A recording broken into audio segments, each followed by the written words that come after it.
What's going on, friends? How's it going? And welcome back. Welcome back to Football Therapy with me, your host, Jan. As always, mate, I do hope you're doing well. I really do hope that. And welcome back to Chelsea News, the daily series, yada, yada, yada. So, today I want to speak about goalkeepers.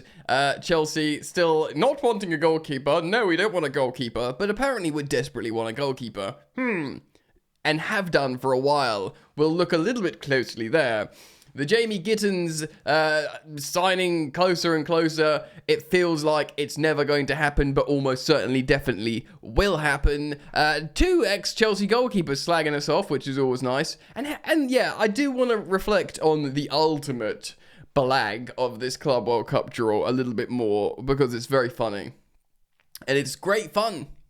So welcome on back. Very pleased to have you here with me. If you do want to support the content, it's super simple. You just drop a like on this video and you subscribe. Many of our, what was I saying? Many of my subscribers. I'm not going to cut it out. I'm just going to keep going. Take a deep breath. Many viewers of this channel, returning viewers, are not subscribed. So, if you were one of those people, do consider subscribing. There we go. Alright, mate. Where to start, eh? Where to start? First of all, yeah, just quickly on the previous goalkeepers slagging us off. Marcus Bettinelli, of course, been quoted multiple times, gone to Man City. Quoted, I think it's obvious. I think obviously when you get a phone call from Manchester City and you've got a chance to work with winners like Pep, who's won everything in the career, to learn, see how he works, to see his mentality, it was impossible for me to say no.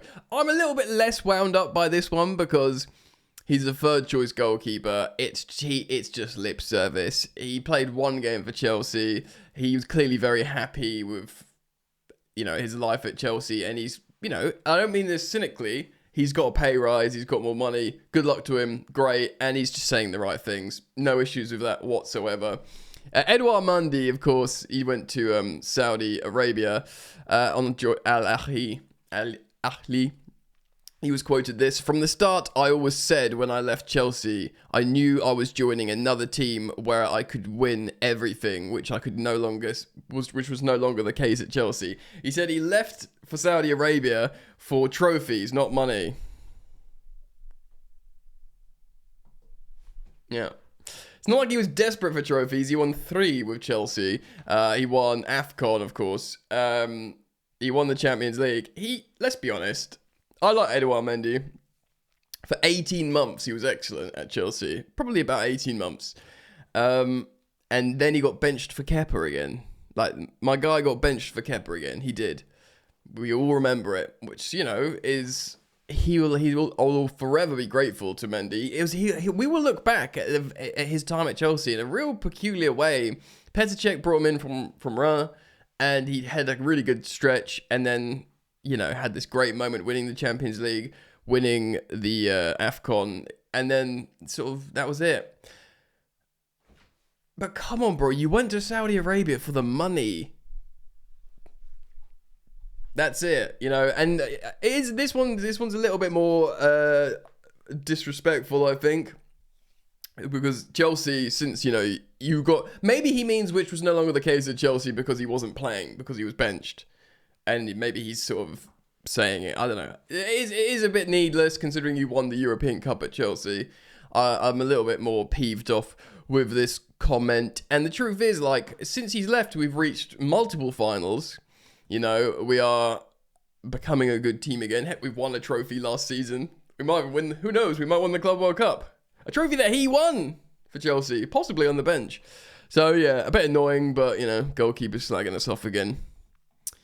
Let's talk a little bit more about goalkeepers. Actually, before we do, let's talk about Jamie Gittens, because for those, this reference is very much going to be one for the teenagers. For those of you who have seen Monty Python, Quest for the Holy Grail, that clip of Lancelot John Cleese running towards the castle with the drum roll, yeah. And then every time the camera goes to the guards and then goes back to him, and he's just started again running. Wonderful piece of comedy, and all they needed to do was replay a piece of film. Yeah, I love Monty Python. But yeah, very much not one for the teenagers there. This is not the Jamie Gittens negotiations. It's like drum roll, like, and Romano has tweeted just this morning, not long before time of recording. Chelsea and Borussia Dortmund have been in direct contact again in recent hours for Jamie Bino Gittens. The agreement is getting closer as talks continue in the United States. The news is no news, guys. That's why that Monty Python meme is perfect. Look, I still think this is definitely going to happen. I believe he wasn't included in Borussia Dortmund's last game in the Club World Cup, which they won 1-0 yesterday. Just having a look now at the lineups. He did not start, and he was not even on the bench, which would tell you he is being sidelined for the move for Chelsea. So to tell you a player who did feature off the bench, Carney Chukwuemeka, who the Dortmund chief is come out recently. He said, yeah, we want to keep him. We want to get better. Of course, they've got Joe Bellingham now and, still got some good players. I think they do want to sign Carney Chukwuemeka from Chelsea, which would be good for all parties involved, though I have a feeling it's going to be a loan with an obligation or a loan with an option because Chelsea, just off the bat, will probably ask for too much money, I imagine. Oh, man, you hear that? Jesus, I'm getting old. Every time I just move my neck and it cracks loudly. Right, let's talk about the goalkeepers then. Okay, so just for reference, guys, for context, to give me a run-up at this, there was an article or some news yesterday that was published that Jose Sarr, the Wolves goalkeeper, was about to join Chelsea last summer. This is not news like he's coming to us now, but for example, I'm reading this from a guy called Darren Plant. It's on different publications, but they had plans to sell him last summer to Chelsea, and this is according to the Express and the Star. Chelsea had been in line to sign Sarr in the last summer transfer window.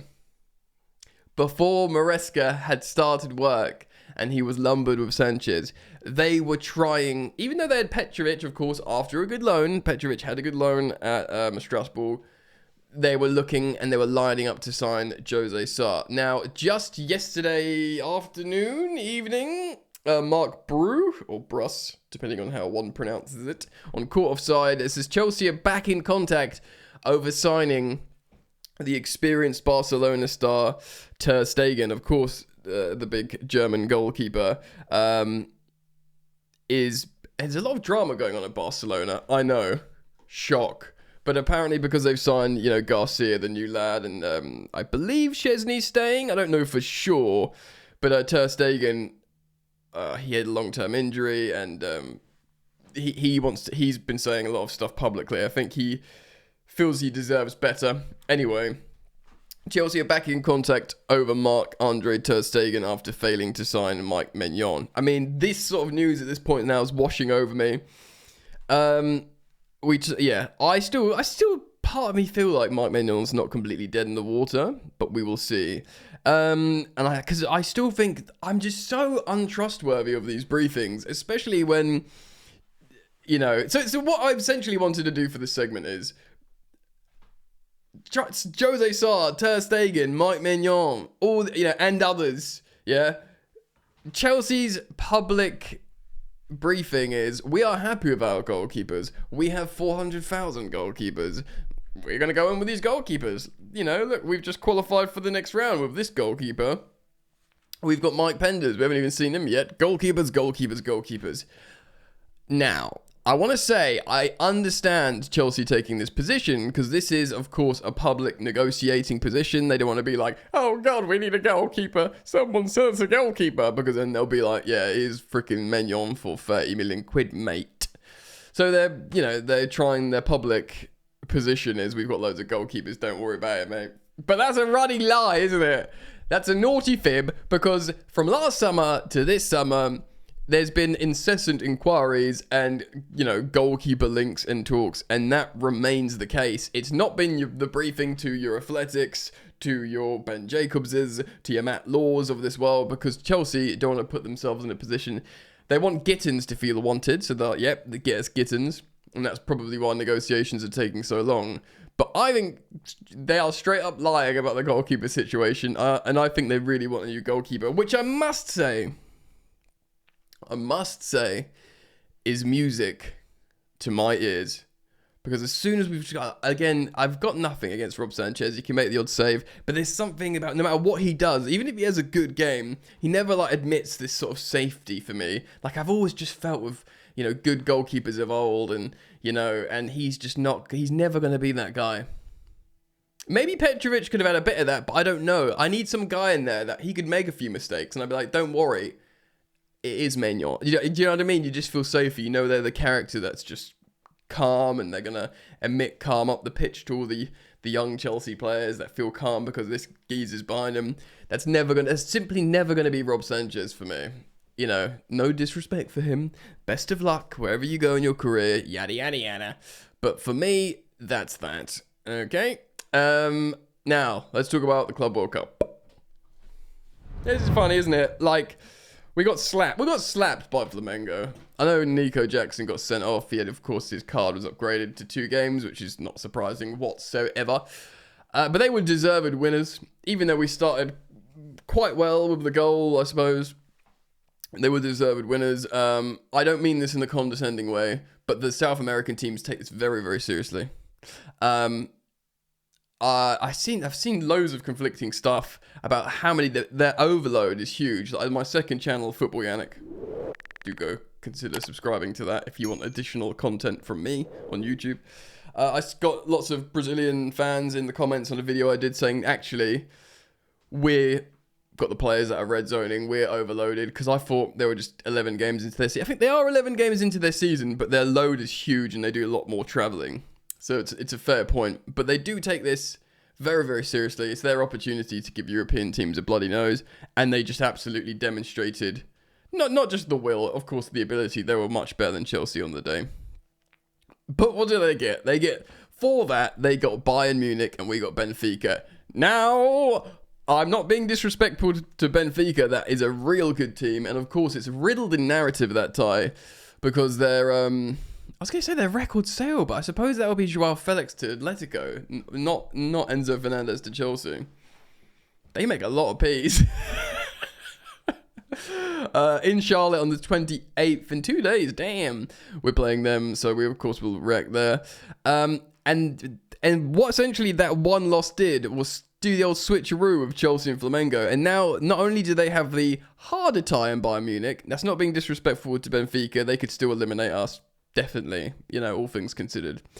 But now Flamengo have got the harder tie with Bayern Munich, and they're on the side of the draw with PSG, who are playing Inter Miami, which is, you know, messy narrative. PSG, Borussia Dortmund, Bayern Munich. I think they've got Real Madrid on that side of the draw as well. Man City are on that side of the draw. Correct me if I'm wrong. Either way, they've got like absolutely stitched. Like Chelsea's run to the final, and again, should we be good enough and deserved to get there? Is we beat Benfica. We beat one of, is it Botafogo or Palmeiras? You know, imagine the narrative there, playing young Esteval, which, you know, you could do. And then you're in the semi-final, which could be like a Juventus or an Inter, I suppose. But, you know, that's the semi-final before a final. And, you know, Chelsea would back themselves to beat one of those teams that wouldn't be considered a top 5 team in Europe or something. And then you're in the final. So, like, you know, it's there for us should we play well enough. And that's such a funny twist of fate after that game against Flamengo, which we learned, because Maresca said we tried something different. He didn't say it, but he's obviously inferring that, and it didn't work. You know, so lesson learned, and not only lesson learned, we somehow actually blagged a massive bonus from that bad result. No injuries. Of course, we went into the third game with a very heavily rotated side, 1-3-0 in the incredible heat, resting all our important first teamers, bar Enzo Fernandez. And it's actually a really, really great position to be in, and it's quite funny, really. We've already made tens of millions, and we're poised to make more should we get there. Incredible scenes, really. So I wanted to reflect on all that goalkeeper nonsense and indeed this Blaggy situation with the Club World Cup draw. Guys, let me know your thoughts. Please leave them down in the comment section below. Thank you for joining me as always, for liking and subscribing. If you do enjoy the content, go check out Football Yannick, the second channel. I'm on the road to 20,000 subs on that channel. It's like 18.5-ish, which is amazing. So thank you for your support over there as well. Enjoy the sun. It's very warm over here in the kingdom. Enjoy the football, and I'll see you soon. Peace.